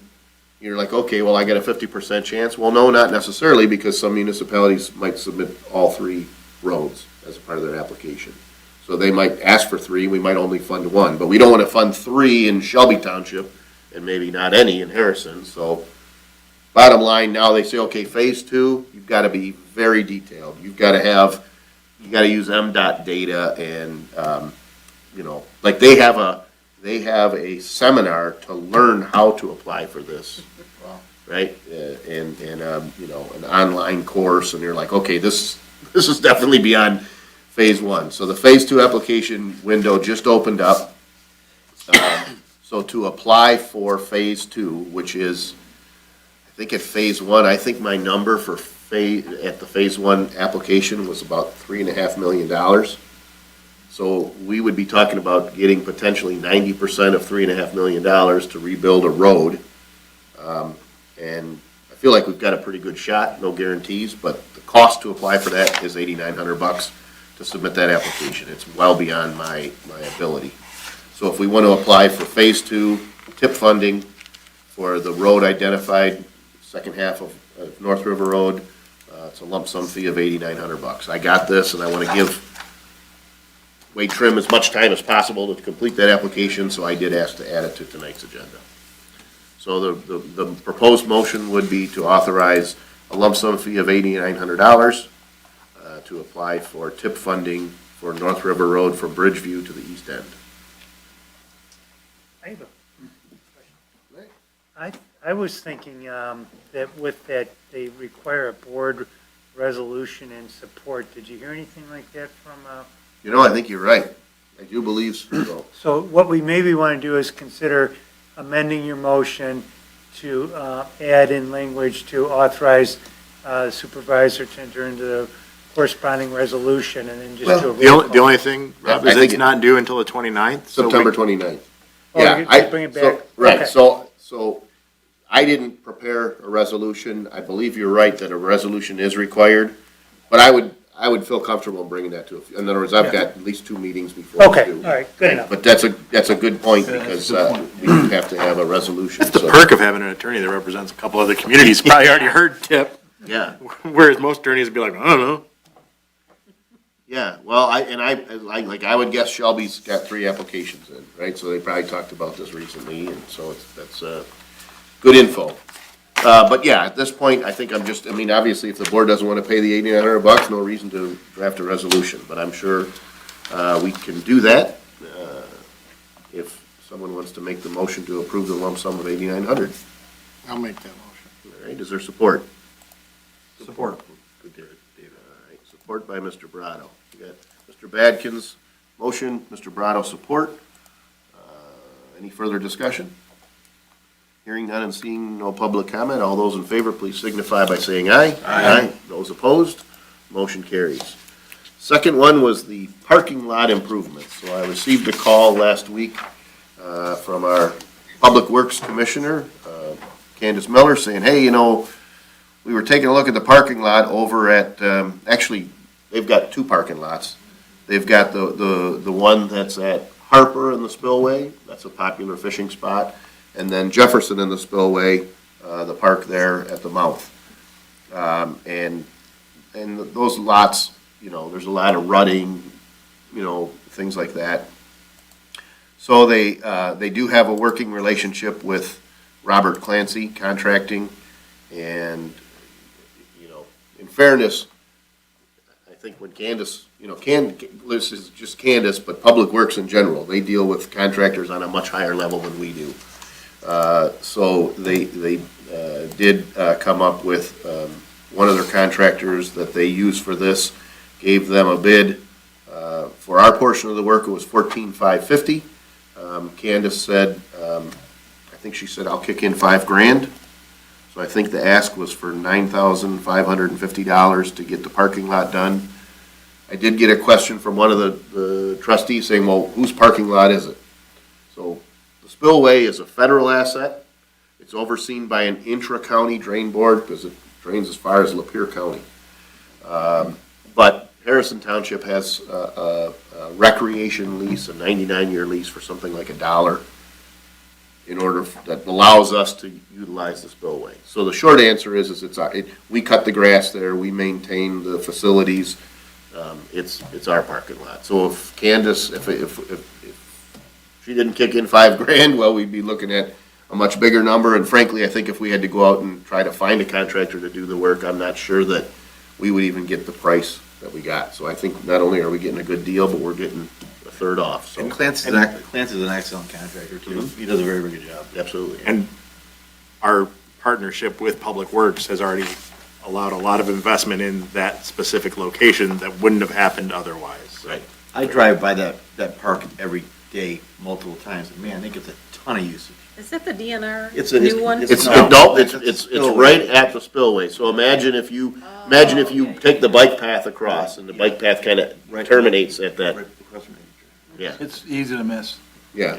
It's Yeah. small, but I mean, there's always a ton of people. There And is. it's a great fishing spot. I've never gone there and not seen folks fishing there. And we got a lot of negative feedback during the time that construction went on, and they were trying to get the plants and shoreline growth established, people wanting to fish there. The Sportsman Direct, the gentleman there, John, had said it's the #1 catfishing spot in Lake St. Clair. I can't tell him he's wrong, but I didn't know that, but it's a popular spot. So looking for a motion to approve $9,550 to repair the parking lot at the Spillway Park. I'll make that motion. All right, is there support? Support. All right.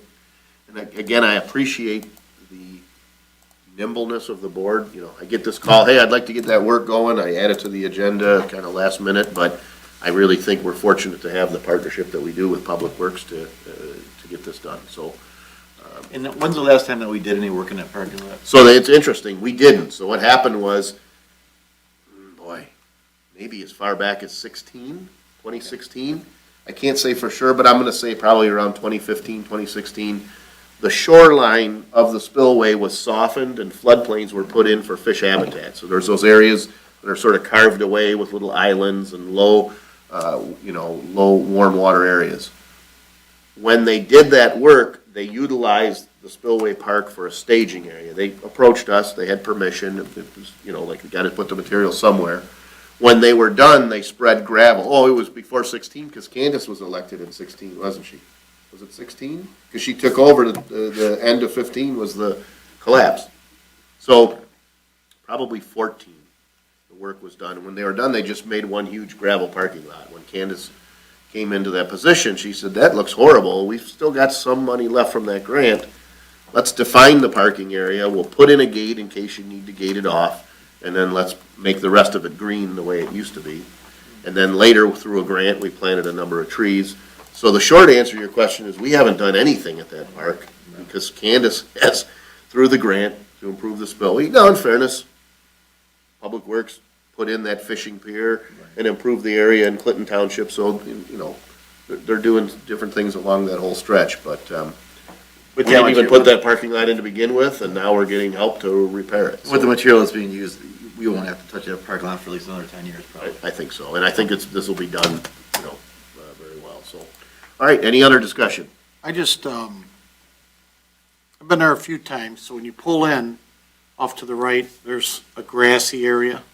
I see a lot of people parking on that because there's not parking curbs to stop them from parking on the grass. Right. Is there any way we could add that to Yep. our part of the deal after the gravel's set?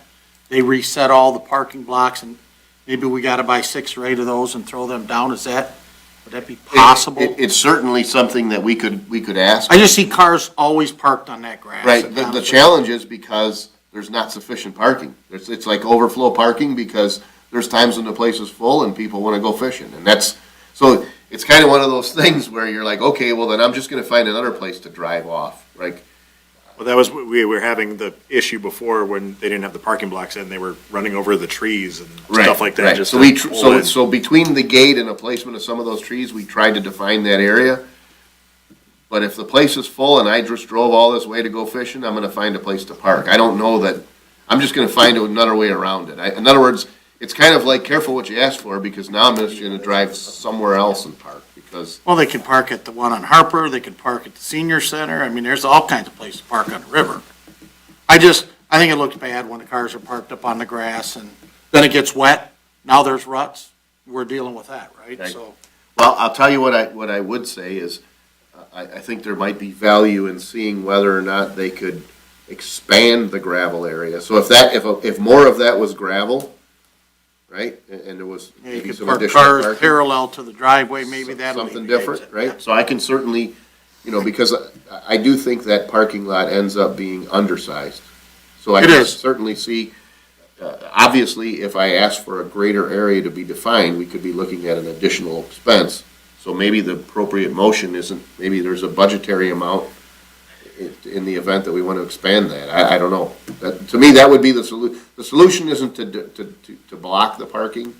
If there's a demand for the parking, the solution would really be to expand the parking. I guess you go forward with that and to see if there's a way. I see cars there and it rains and people just pull on there because they want to fish. I get that. But when they leave, they don't always go to Harrison Township. They're going to other places. And they Understood. leave nice tires and ruts and everything else there, so. Yeah, no, I'm sure it's a destination for more than just Harrison Township residents. Yeah. But I feel like if we were concerned about it, the solution would be to expand the parking, and we can't really move it closer to the water because we've got trees there. But we could expand that to the area that you're talking about. If we did, I could see this number going up, and I would want to have. But we'd some probably have some groundwork to remove, depending on how it looks, and it's hard to throw a number at it off the cuff, I would say. No, but let me just say, if that whole surface, if that whole driveway in that parking lot is 15, Yeah, but that's on existing driveway material. Understood, but I mean, in terms of saying, in terms of starting a base, I mean, really, it's just, that's how the parking lot was created. Right. Not like, The issue being, would there be value in saying we're gonna spread some additional stone and expand the parking area I mean, it's not used all the time, but it's kind of like overflow. To me, that would be the solution. I wouldn't put parking curbs, I'd say let's expand the parking area, and if we do, would we say we're approving 9550 and up to another, 7,500 if approved by the I don't know, I'm trying to think of something, because I'd rather either go that back or you to- put up no parking on the grass signs, but people don't read that. That's not gonna do you any So, good. Yeah, then we'll Might as just, well put speeding signs. we'll just have to Speed limit signs. replace no parking signs when they're on the Right, mower. exactly, right. I'm just trying to make a suggestion because we've all seen it, So is there consensus that there would be value in expanding the parking? I would say yes, but if you could, I would say, who made the motion? I made the motion. Right. The If- problem there is that you don't really know what a cost would be, just because you'd have to probably bring engineering and everything else in there. I don't think it's that, I'm, in my mind, I look at saying, hey, listen, we'd like to see that a little bigger, can you spread a little bit, give me some additional stone? If that entire project is 300 tons of stone, right? So can you give me another 100 tons of stone and spread out a little bit further, remove and reinstall? They're gonna have the 14 equipment ply? there, so it's That's the what I best mean. time to do it's right now. That's what I'm saying. As long as it's not gonna be subject to any type of more engineering or anything along that line. It wasn't engineered in the first place. It wasn't, okay, all right. Well, Nope, it's a gravel parking lot, and, after being used for, I don't know, since Candace was in, maybe 17, for the last 7 years, it needs some attention. So, hey, give me an area for overflow, spread some, what can you do there? What can you do it for? What's the board willing to authorize an additional amount? What about Subject 20? to the- I mean, just to double it and. Yeah, I feel like that's definitely safe, because the whole project is. No, but I 14 just, but I including just don't wanna, I don't wanna come back for $500. But I you know, don't and- see it being anywhere near 20. No, but I also, I mean, I I have agree. faith between Yeah. yourself and Public Works, you can figure out Yeah, what's. to authorize the 3 full-timers to approve up to, given a budgetary amount. I mean, that's up to you guys. Sure. Up to 20? Yeah. Are you comfortable with that? Yeah. And obviously, whatever correspondence we have, we'll share it with you. But the idea would be, hey, maybe there's a need for some additional work Yeah, to accommodate the demand. I would amend my motion up to 20,000 with the ability to have the entire board look at it before we agree to it. Yeah, yeah. Well, I can't, Well, so we can't do you that. Can't do that, right? So you can authorize the 3 full-timers, because 3 out of 7 of us can meet and talk.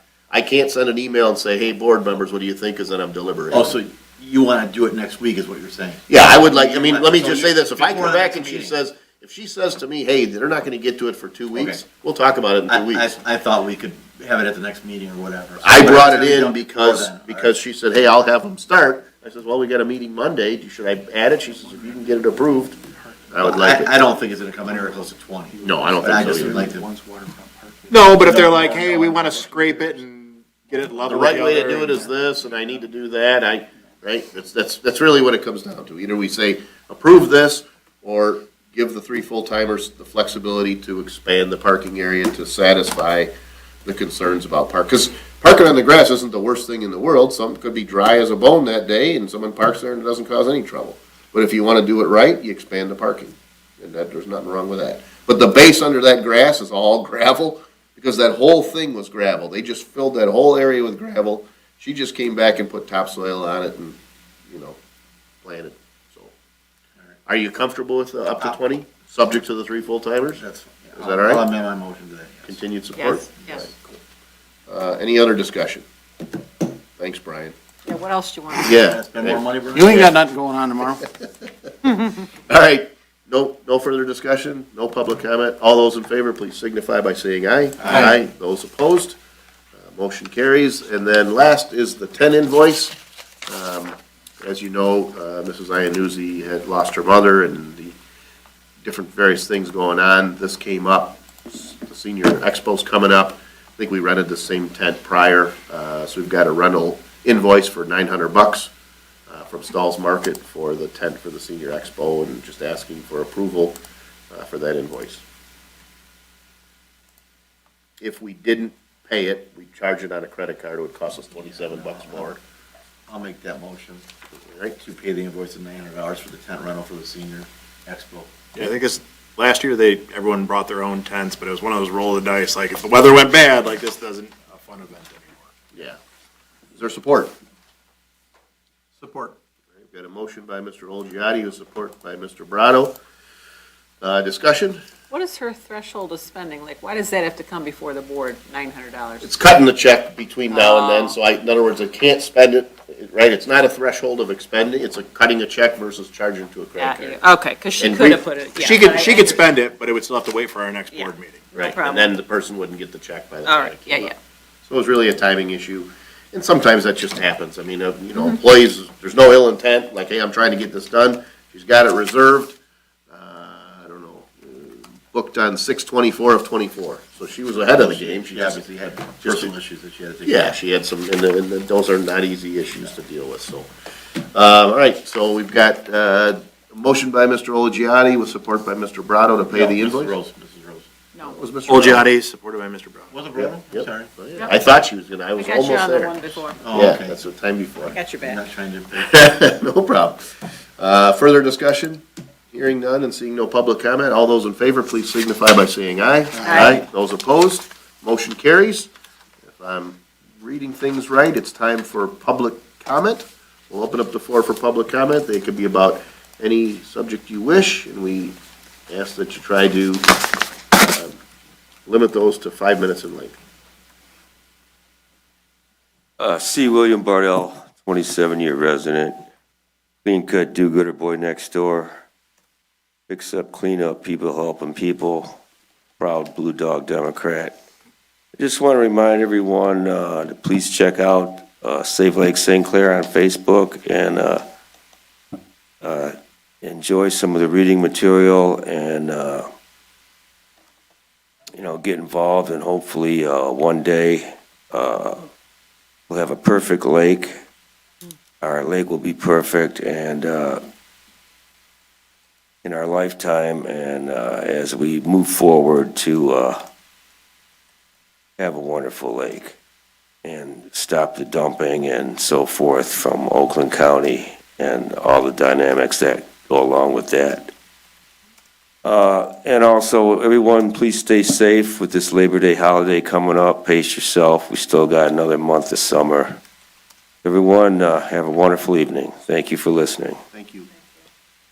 Seeing no other public comment, we'll close the floor for public comment. Move back to board comment. Any board comments? I just got one thing. August 7th, Macomb County did publish GWK discharge information. I think there was some hint of elevating this to another level, whether it's legal or whatever. Mr. Huth, have you heard of any municipalities taking action against Oakland County? Singularly, no, I have not. Just sometimes, I've heard rumblings out of the county offices about it all, but no, none of the municipalities have talked about that. I think the burden is so high, and the cost would be so much, kind of the risk-reward analysis has kind of discouraged communities from taking that kind of litigation. I sometimes wonder if the residents of Oakland County actually know what they're doing to us, because, and I say us, only, we obviously have shoreline, we have rivers, we have spillways that do feed our waterways, and, honestly, I think it's gonna take one municipality to start it, and everybody's gonna have to jump on it, and I don't know how much longer we stand by, because I think we're affected the most by it. So let me, if I may weigh in on Yeah, that. yeah, I just wanted to get that out. Sure, no problem. So when we look at the history of prior actions, let's just say that in our lifetime, there have been numerous improvements made to the detention and treatment and screening at for 12 towns. Just starting there. Is it better than it was before? Yes. Can we do even better? Absolutely. So when we look at, if you actually tour the facility, they have on the wall kind of a timeline showing the various improvements that have been made over the years, right? History shows us that some of those changes were made as a result of a groundswell of protest, expression of frustration, whatever that is. So history tells us that it wasn't this community that sued and was successful in making the change. History suggests to us that when we all unite in our voice saying this is BS and we're not going to stand for it, that's when change has occurred in the past. That's number one. Number two, having solid leaders leading that, people that everybody can kind of get behind, is important. Having, saying it again, but having Candace in the role that she's in is she's a very influential part of local government, of county government. And she can stand on the fact that $100 million has been spent to improve our systems. So that counts for something. We don't have to, we're permitted too, but we've made a decision to improve it. So that's something to be considered. The momentum at a state level. Our state representative, Alicia St. Germain, has been, taking a lead role on this. So all of those things combined, that combined voice, I think, is what effectuates change. If somebody said, hey, we're gonna pool our resources, I'm all in. But if someone said, should we single-handedly approach the legal argument, I think this is something that happens at a state level. It's hard to sue somebody for doing something that the state permits. What am I doing wrong? You see this permit? I'm doing everything right. If I said you you shouldn't be driving. So I got a driver's license. What, am I gonna sue you? Like, well, I'm not doing anything wrong. I'm using my driver's license. So it seems to me that the change has to occur at the state level. The thinking that it's okay to do this is the inherent flaw. We're gonna permit and allow this. That's where the. Well, I believe what I read was that it was outside the permit, that it wasn't treated. That we got a dose of some stuff that didn't, what it was, I think it's 4 levels or whatever it is, I can't recall it off the top of my head. My point is, yeah, I would never want to engage Oakland County, but Patterson's gone. We should not be getting bullied by Oakland County anymore. You know what I'm saying? Like, he was the reason why no one wanted to touch this. Yeah. And last time I drove through Oakland County, you know what they're doing out there? They're building houses. So guess what? It's only gonna get worse. So are they applying? Well, not all of that goes through there, but to your point, right? Yeah. Well, I would bet a good portion. I'm not sure No. what portion does, but No, the I, difference, Brian, just for whatever it's worth, it's a function of whether it's combined or separated. yeah, I get Right? that. I get, Everything new is separated. There is nothing permitted that's allowed to be combined. It's a finite existing problem in the 12 towns section. well, I don't right? know It's why not getting Oakland, worse. Oakland County should have put infrastructure in, so when they decided to dump, it should have made a U-turn and went right into their lakes. No, I get it. I get it. So you want to punish the people that live on our lakes and frequent our water, but Oakland County people, their basements don't get flooded, and their lakes don't get sewage dumped in them. Right. So I think that down the road, that's probably a conversation that we should maybe in your conversations with Candace, is there, because again, I did read that was mentioned, that something legal may have to happen. So, Yeah, but again, the change is going to occur at a much, much higher level than any of us are at. If it's permitted, it's hard to say I'm going to sue for it. There has to be something, it has to be it isn't as simple as saying you're doing something wrong. I have to be able to prove you're doing something wrong. Well, I can tell you, 10 or 12 years ago, when a judge put an injunction in that they had to fix it completely, they fixed it partially because of the cost. Yeah, I don't know about 10 or 12 years ago, but Well, they had 10-year window to fix it, and they didn't. Yeah. So we're still getting sewage that's not treated properly dumped into our waterways. it doesn't matter. There's zero way to treat it. I don't want sewage. I don't want it at all. I just don't remember our beaches being closed this often. I don't remember that But- dump that's behind But those some of houses. that is ignorance. We didn't know that the rivers were full of sewage, because this isn't new. Right. The 12 towns area has been developed for 70, 80 years. Right. And so these homes with combined systems were dumping. Clinton Township was dumping. Mount Clemens was dumping directly into the river. Right. Warren was pumping it into the Still river. is. So Still all is, these right? communities, the problem was ignorance. We know better now. Right. And that's the difference, Brian, is that now that we know better, Why Macomb are County we has fixing taken steps to do better, Right. and Oakland has not. Right, and and in fairness, why would I, as a leader in Oakland County, say, I need to fix this problem?